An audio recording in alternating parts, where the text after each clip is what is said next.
ಕ್ರಿಸ್ತರ ಹೆಸರಿನಲ್ಲಿ ಸ್ವಾಗತಿಸುತ್ತಾ ಈ ಸಂದರ್ಭದಲ್ಲಿ ಝಾನ್ಸಿ ಮಗಳು ಕೆಲವು 2 ನಿಮಿಷಗಳು ವಾಕ್ಯಗಳನ್ನು ನಮ್ಮೊಟ್ಟಿಗೆ ಹಂಚಿಕೊಡ್ತಾಳೆ. ಅವಳು ಕಲ್ಕೊಂಡಿದ್ದನ್ನು ನಾವೆಲ್ಲರೂ ಕೂಡ ಶ್ರದ್ಧೆಯಿಂದ ಕೇಳೋಣ.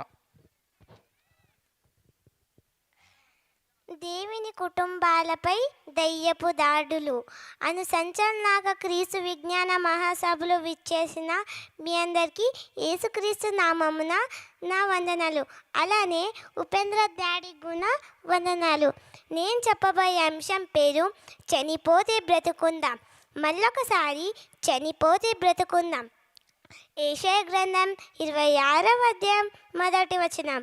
మృతులైన వారు బ్రతుకుదురు, నా వారి శవములు సజీవలగును. ఆత్మకు చావుంటే దేవునికి చావుంటుంది. ఆత్మైన దేవునికి చావే లేదు.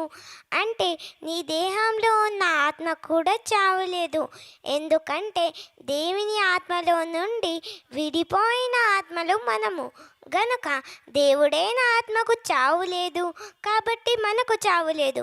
ప్రియులారా, ఒక్క విత్తనం చూడండి, అది చచ్చి బ్రతుకుతుంది. అలానే గొంగళి పురుగ సీతాకోక చిలకలా మారుతుంది. వీటికే బ్రతుకున్నప్పుడు నీలో ఉన్న దేవుని ఆత్మకు కూడా మరో బ్రతుకు ఉంది. అయితే ఆ బ్రతుకు ఎక్కడుంది? పరలోకంలో ఉంది. ఫిలిప్పీ రాసిన పత్రిక 3వ అధ్యాయం 20వ వచనం. మన పౌరస్థితి పరలోకమందున్నది. అంటే మనకు మరో బ్రతుకు పరలోకంలో ఉంది. ఆ బ్రతుకును పొందాలంటే ఈ బ్రతుకులో కష్టపడాలి. అదే ఆత్మల రక్షణ. Thank you.